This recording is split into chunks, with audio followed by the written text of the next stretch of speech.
接住第6條係一條關於 error 誤差嘅題目，最主要同你講而家準確至兩位小數。兩位小數嘅意思即係0.01 ，OK 0.01。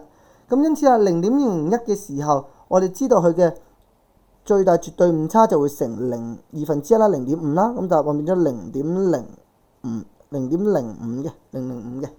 咁所以佢嘅上限呢，就會係將佢加翻去0.005，變咗35.795，而下限就會變減0.005，就會變咗做37.785嘅。OK， 咁你望翻答案咯。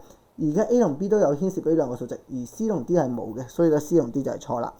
接住 A 定 B 啊？因為我哋知道下限呢，如果4捨5入係會上變翻做79，但係如果呢個4捨5入嘅話呢，就會變到35.80，咁所以就唔啱啦。